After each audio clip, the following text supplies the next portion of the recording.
On the night I heard those words through the bedroom door, I was 34 years old, standing barefoot on the marble floor of a house I had paid for myself, listening to my husband describe me to his mother like something he'd found stuck to the bottom of his shoe. The door was slightly ajar, my hand was raised to knock, and then his voice reached me. Grant's voice. That voice I had once thought was the most honest thing I knew. "This fat hippo disgusts me. I'm only interested in her money." I stood there and I did not move. Not because I was afraid, not yet, but because something in the human mind refuses certain things. Refuses to process them, refuses to make them real. Then his mother Zeynep laughed. That sharp, cracked laugh I had spent 3 years learning to dread. "My name is Harper Henderson, and that was the night my life split in two. Before I had built everything myself. It started with $50,000, an inheritance from my father, left to me in a plain envelope with a handwritten note that said simply, 'Make something good.' I took that money and I took 16-hour days, and I took the kind of stubborn, grinding patience that other people called obsessive, and I turned it into a real estate development company worth $8 million. I met Grant at a property fair in the spring. He was charming, attentive, interested in everything I said. He took me to romantic dinners. He asked about my dreams. 8 months later he proposed, and I cried for an hour out of pure happiness. I believed every word of it, every kiss, every whispered "I love you." I believed he was the person I thought he was. I was wrong about almost everything. The receipt. The fight started over $80. I heard the drawer slam from the kitchen. That sound, sharp, deliberate, meant I was about to be judged for something. Grant came in holding a crumpled receipt, his face already arranged into that expression I had learned to fear. He threw it at my chest. "What is this?" I looked down. A receipt from the pharmacy, a heated blanket and some vitamins for my mother, who was recovering from hip surgery. "It's for my mother," I said. "She's in pain, Grant. This is our money." He moved his face close to mine. "We're supposed to be saving for the business, and you're throwing it away on vitamins?" "It's $80, I said, "and it's my money. I worked extra shifts at the library for this." "There is no your money in this marriage. There is only our money, and I manage our finances," I tried to tell him.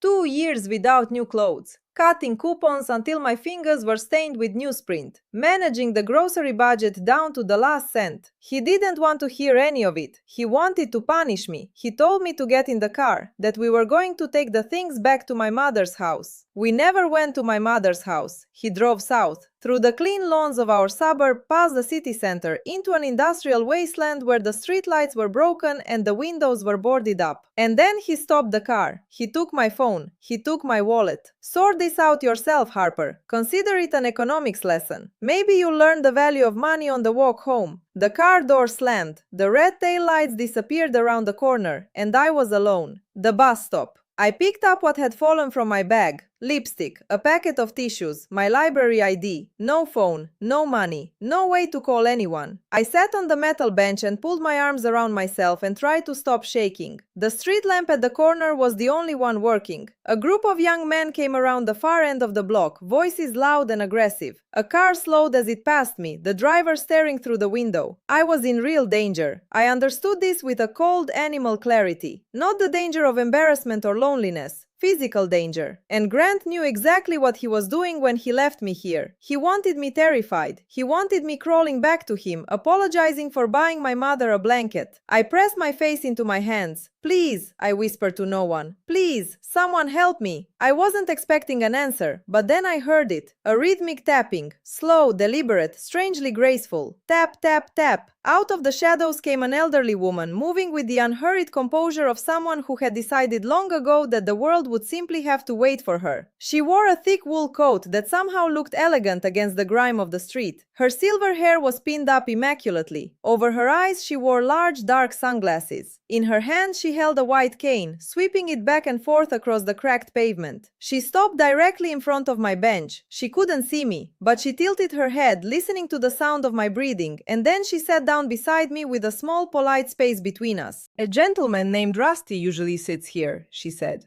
Her voice was precise and authoritative, like a retired judge. "He smells of gin. You smell of vanilla. And fear." I found my voice. "I'm sorry," I said. "I can take a different seat if—" "Sit down." Her tone was gentle, but there was nothing optional about it. "I'm waiting for my car." and from the sound of your heart rate, you are in no condition to go anywhere. I stayed. There was something extraordinary about her presence. In a neighborhood where everything was broken or noisy or threatening, she sat there like a statue carved from stillness. I'm not usually this pathetic, I heard myself say. I have a job. I have a home.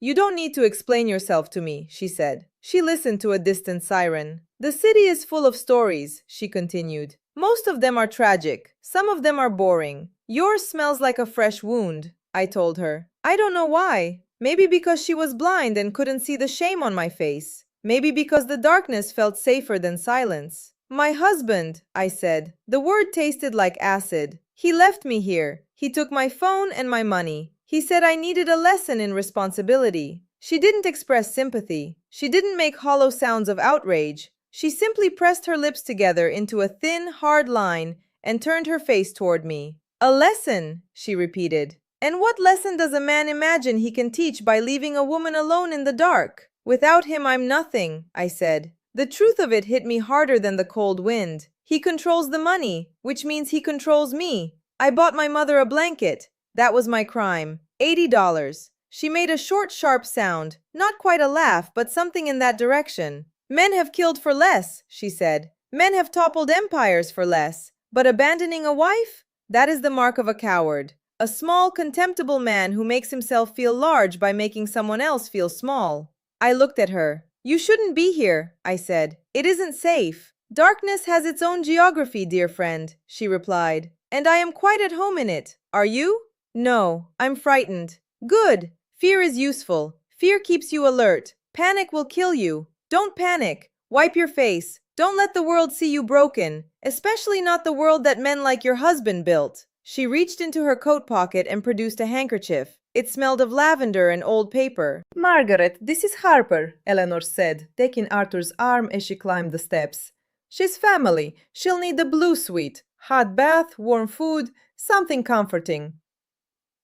The entrance hall was the height of a cathedral. A crystal chandelier threw rainbows across the marble floor. On the walls hung paintings that might have been Monet, might have been Renoir, might have been both. I felt small. I felt dirty. I felt certain that at any moment someone would notice I didn't belong. Don't gape, Harper, said Eleanor from ahead of me, though she could not see me gaping. It's just a building. The only thing that really matters is the plumbing. The blue suite. The room was larger than the entire ground floor of the house I shared with Grant. A canopied king bed dominated the center. French doors opened onto a balcony overlooking the city. But what stopped me at the threshold was the bathroom. White marble. A bathtub deep enough to swim in, already steaming, scented with eucalyptus and rose. I climbed in. The hot water covered me. I slid down until it covered my ears, and the world went silent. And for the first time in 5 years, I was safe. No one was going to knock on the door and demand to know why I was taking so long. No one was going to check the water meter. No one was going to stand outside and let me know, in that quiet, relentless way, that my comfort was an inconvenience. Grant's voice tried to reach me through the water. You're a leech, Harper. You take and take and take. I sat up. No, I said out loud. My voice sounded strange underwater. I am not a leech. I am a survivor. I scrubbed the cold out of my skin. I washed off his hands. I climbed out and looked in the mirror. My eyes were red. My face was pale. But the woman looking back at me was not the frightened victim on the pavement. She was clean. She was angry. And she was standing in a castle. The truth. The next morning I came downstairs to find Eleanor in the sunroom with a woman I had not met. Her name was Patricia. Short hair, sharp eyes, a laptop open in front of her. Patricia is the most effective shark in the legal ocean, Eleanor said, settling into her chair with a cup of tea. I asked her to look into your husband's affairs. Sit down, Harper. This is going to be unpleasant. Patricia turned her screen to face me. My name is Harper, I said. Eleanor, she replied. And I believe, Harper, that your luck is about to change. The car headlights appeared at the end of the street. Not the dim yellow glow of ordinary cars. These were sharp blue-white beams cutting through the dark like lasers. A long, sleek black car came to a stop in front of the bench. Not a taxi, not a hired car, something else entirely. A man in a well-fitted suit stepped out. "Bayan Wilmington," he inclined his head. "My apologies for the delay. Traffic across the bridge was impossible." Eleanor rose. She was no longer a fragile old woman. She was a queen preparing to receive a court. She extended her hand to me. "Come, Harper," she said. "The bus isn't coming, but something else has." I stared at the car. The paintwork was so deep a black it looked like an absence rather than a color. The interior was warm leather and cedar and fresh rain. "I can't just get in your car," I said. "You don't know me. I don't know you." "I know you well enough," she said. "I am not offering you charity. I am offering you an alliance. But I am not going to wait in the cold while you decide. The car is warm, and my patience is finite." I looked at the dark street behind me. I thought of going back, of knocking on the door of the house I had paid for and asking to be let in, of sleeping next to a man who had just left me in the cold to teach me a lesson. I stood up. I walked to the car. I got in. 30 minutes of winding road, rising higher and higher, the city lights dissolving below us. Through gated entrances framed by old oak trees, along drives that looked like the approaches to national parks, and then the estate itself came into view. It was not a house. It was a fortress of limestone and glass. I climbed out of the limousine in my cheap jeans and worn jacket and felt immediately, absurdly inadequate. A woman in a crisp black and white uniform was waiting at the double doors before we had even reached the steps. "Welcome home, Bayan Wilmington," she said. Her name was Margaret. Her eyes were kind and saw everything and judged nothing. "You signed the power of attorney 3 years ago," she said, "and a collateral agreement." "For the franchise expansion," I said. "The business." "There is no franchise expansion." Her voice was flat and factual. "The franchise documentation was never filed. They were draft copies. However, the credit was very real. $150,000 against your parents' property." The room went still around me. "Then where did the money go?" Patricia pressed a key. A spreadsheet appeared. Clean, orderly, damning. W. Stone Properties, $150,000. W. Stone, I said slowly. I know that name. There was a Christmas card once in Grant's briefcase. Vanessa Stone, his manager, regional director. Patricia nodded. The apartment is registered in her name. The down payment and monthly mortgage payments have been funded directly from the credit secured against your property. I held the edge of the glass table. He bought his mistress an apartment, I said, with my inheritance, while I was eating leftover pasta to stay inside his grocery budget, while I was walking to work to save petrol, while my mother went without because I was afraid to spend $80. There's more, said Patricia. The credit card bills he screamed at you about? Not household expenses. Look at the dates. I looked. The Ritz-Carlton, fine dining, a Porsche rental. The dates matched perfectly to his late nights at the office, his weekend conferences. He had stolen everything. Not carelessly, not impulsively, methodically, with planning, with patience, with what I had mistaken for love. Eleanor spoke. We could go to the police now, she said. But if we do, he files for bankruptcy. The money disappears into legal proceedings, and you spend the next 5 years in court fighting for your own inheritance. She paused. Or we wait 8 days, until the Wilmington Foundation Gala. I looked at her. There is not an ambitious man, a social climber, or a power-hungry opportunist in this state who will not be at that gala, she continued. Including, I would estimate, a man who has been trying to get himself invited to the Wilmington event for years. And when he arrives believing he has won, he will find something waiting for him. She smiled. It was the smile of a wolf who has been patient for a very long time. He left a woman named Harper at a bus stop in the dark, she said.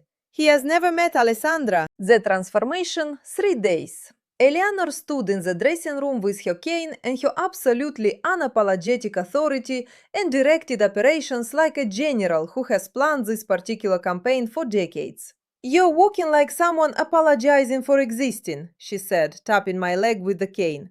"Harper apologizes. Alessandra does not." The stylists transformed my hair, long and dull, to a sharp, sophisticated cut that framed my jaw. They colored it a rich, dark chocolate that made my eyes seem deeper. A makeup artist revealed cheekbones I had forgotten I possessed. And then the dress. Emerald green, velvet and silk, strapless, with a slit that ran to mid-thigh, heavy, expensive, unapologetically revealing. I stood on the small platform and felt the fabric settle around me like a second skin. "Tell me what you see," said Eleanor. "Someone expensive," I said. "No," she corrected.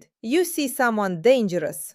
She opened the velvet box. Inside, diamonds fell in a cascade, cold and heavy. "These were my husband's first serious gift to me," she said. 40 years ago. Wear them as if you've had them all your life." Margaret fastened the clasp. The cold weight of the stones settled against my collarbone. I looked in the mirror. I did not recognize myself, which was, I understood, precisely the point. Grant had spent 3 years making me feel invisible, had made me doubt my body, my worth, my mind, had made me grateful to be chosen by someone who privately considered me a burden. "He told me nobody else would want me," I said. "He reduced your perceived value to keep other bidders away," Eleanor said. "Classic market manipulation. But tonight the asset has been revalued. Tonight the price has gone up, and he cannot afford it." She stood and came toward me with both hands, finding my shoulders. "You're not performing a role, Harper," she said softly. "You're letting out the part of you that survived the bus stop, the part that walked through the cold. That woman is very strong. That woman is Alessandra." I took a breath. I drew into myself everything. The cold of that night, the rage of the betrayal, the shock of the spreadsheet. I let it crystallize into something hard and clear and purposeful. "I'm ready," I said, and it didn't sound like Harper at all. The gala. The hotel blazed against the night like a castle under siege. Spotlights swept the sky. Photographers lined the red carpet, flashbulbs strobing as the city's elite descended from their Bentleys and rollers. Arthur opened the door. Cool air hit my bare shoulders. Eleanor took my arm and we walked. I did not smile. I did not wave. I looked through the cameras with the polished boredom of someone who has attended too many of these events to be impressed by any of them. Inside, the ballroom was golden crystal, hundreds of voices mixing with string music under a ceiling that seemed to float. And there was Grant. He was standing at the bar with a whiskey in his hand, wearing a suit I knew his credit card had paid for. His hair was slicked back. He was laughing at something a man in grey had said. That performed laugh, the one he used to charm clients.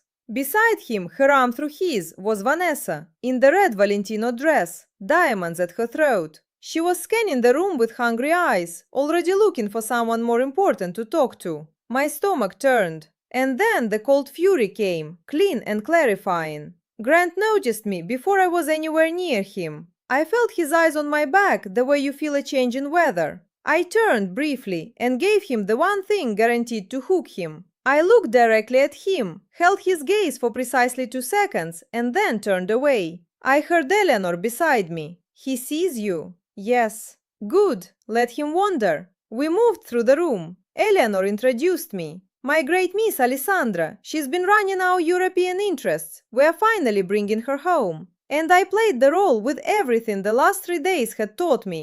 Unhurried speech, a handshake that suggested you were fortunate to receive it, the particular quality of attention that makes a person feel they have been noticed by someone important. And then Grant materialized at my shoulder.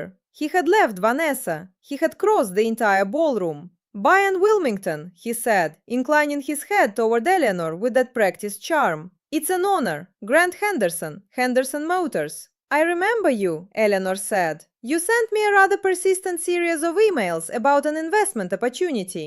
"Persistence is important in business," he laughed, undeterred. And then he turned to me. His eyes moved from the dress to the diamonds to the line of my throat, and I watched him calculate. "I don't think we've met," he said, extending his hand. I looked at the hand that had pushed me onto broken glass, that had grabbed my arms and left bruises I hid under long sleeves for 3 weeks. I took it. Alessandra, I said.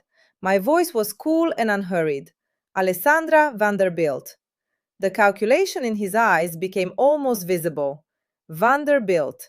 Billions. Alessandra, he smiled his best smile, the one that had once made me believe everything.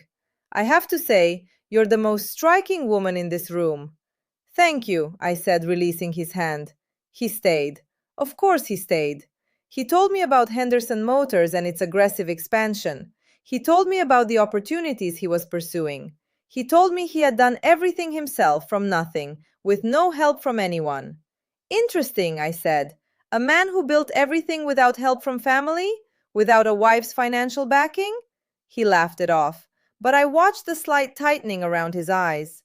He moved closer, told me I reminded him of someone. He was comparing me to myself and preferring this version because this version came with money. I let him talk. And then the lights in the ballroom dimmed slightly, and Eleanor's voice came over the microphone from the stage. Ladies and gentlemen, thank you for being here. Tonight we celebrate generosity, but we must also speak of its opposite, of greed, of what happens when we lose our humanity entirely. Grant shifted beside me, impatient. He leaned close. 5 more minutes, he murmured. Then we leave. I know a private club, or there's a place in the marina. The view is extraordinary. The marina apartment, I said. The one purchased with my inheritance, you mean? He went very still. On the enormous screen behind the stage, a video began to play. Dashboard camera footage. A Mercedes sedan on a familiar street. The timestamp said Tuesday, 5:43 p.m. Get out. Grant's voice, unmistakable, filling the ballroom. Grant, please, it's dark, it's dangerous. Consider it an economics lesson. The sound of a car door, a bag hitting pavement, a figure left standing alone as the taillights disappeared. The ballroom was absolutely silent. Grant's face had lost every trace of color. This is fake, he said. His voice was too loud in the silence. It's AI. Someone is trying to destroy me. He looked at me wildly. Alessandra, you have to believe me. And I reached up to my lips and wiped away the dark lipstick with the back of my hand. Smeared it. Let it vanish. Then I ran my fingers through my sharp hair and ruffled it back to something less architectural. And I watched him look at me. Really look. The jaw, the eyes, the angle of the cheekbones he had once described as the best thing about me and then pretended not to notice. Who are you? He whispered. You really don't know? I said.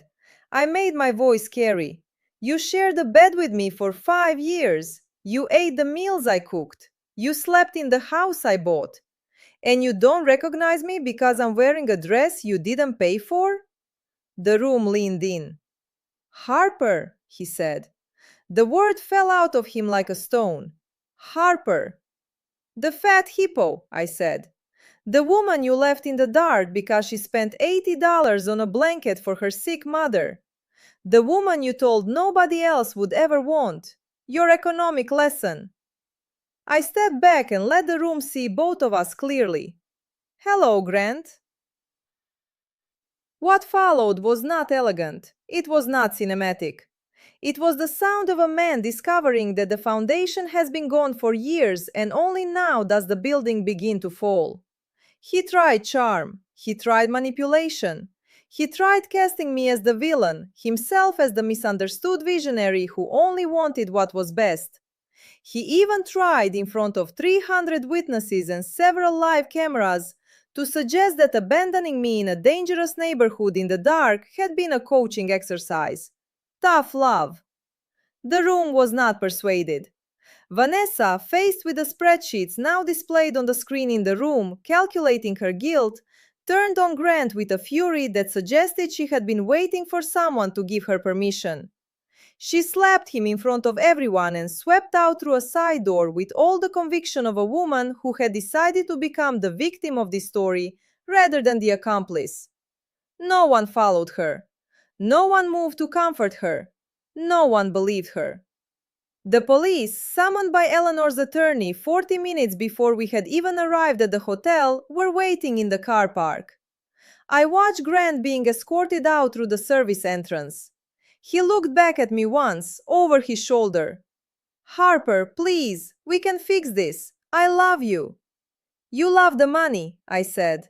And it's gone. The doors closed behind him. Eleanor appeared beside me. She opened her arms. I walked into them and pressed my face into the silver of her dress. We did it, I whispered. No, she said gently. You did it. I simply purchased the tickets. You ran the show. Afterwards, the legal aftermath was swift. The evidence was too comprehensive, the documentation too thorough. Grant's attorney advised him, correctly, that taking this to trial would guarantee the maximum sentence. He signed the divorce papers in the county jail, his hand shaking. I visited him once. He was thinner. The arrogance had been replaced by something twitching and nervous. He looked across the visiting room partition and tried one last time. I missed you, he said. I missed us. We could still sign the papers, I said. I slid them through the slot. He signed. I walked out into the sunlight and didn't look back. 3 months later, I was sitting in the solarium of the Wilmington estate with a cup of coffee when Eleanor offered me a job. The Wilmington Foundation needed a new director for its women's support program. Someone who understood what powerlessness felt like from the inside. Someone who wanted to change it. I can think of several qualified candidates, she said. But I think you're rather overqualified for cataloging library books, Harper. I took the job. Every day I worked with women who were where I had been. Frightened, resourceless, controlled by the management of money, of information, of permission. I helped them find lawyers. I helped them find housing. I helped them remember who they had been before someone spent years convincing them they were nothing. Eleanor and I became inseparable. She was not my employer. She was not my patron. She was the grandmother I had never had. Every Sunday we had dinner. She taught me how to read a contract, how to run a negotiation, how to trust the particular intelligence that lives in the gut and not the head. One rainy Tuesday afternoon, exactly a year after the night at the bus stop, I was driving home when I came to an intersection I recognized. I turned south. The neighborhood hadn't changed much. The warehouses were still abandoned. The liquor store still had bars on the windows. And there at the bus stop, hunched under a thin coat, was a young woman. She was crying. A suitcase sat beside her on the pavement. I pulled over. I rolled down the passenger window. "Excuse me," I said. She looked up. She was young, perhaps 22. Mascara streaked down her cheeks. "Do you need help?" "I'm waiting for the bus," she said. "The bus doesn't run here after 6, I said gently. "Did someone leave you here?" She nodded. Fresh tears came. "My boyfriend," she said. "We had a fight. He said I needed to learn a lesson and I should walk home." My heart broke and healed simultaneously. "What's your name?" "Mia." "Mia," I said. "I'm Harper. I know exactly how you feel right now. Because 1 year ago I was sitting on that exact bench." Her eyes widened. "Really?" "Really. And the woman stopped for me. She changed everything. Now I'd like to do the same for you. Come on, Mia. Get in. You're safe." She hesitated. She looked at the dark street. She looked at me. Then she picked up her suitcase and got in. As we drove away from the bus stop, I watched it recede in the rearview mirror and I thought of Eleanor, of the emerald dress, of the woman who had walked out of that fire. "Why are you doing this?" Mia asked. I smiled, thinking of an old woman in a thick wool coat sweeping a white cane across a broken pavement who had stopped in the dark to sit beside a stranger she could not see. "Because sometimes," I said, "the worst night of your life is also the first night of your new one. You just need someone to give you a lift."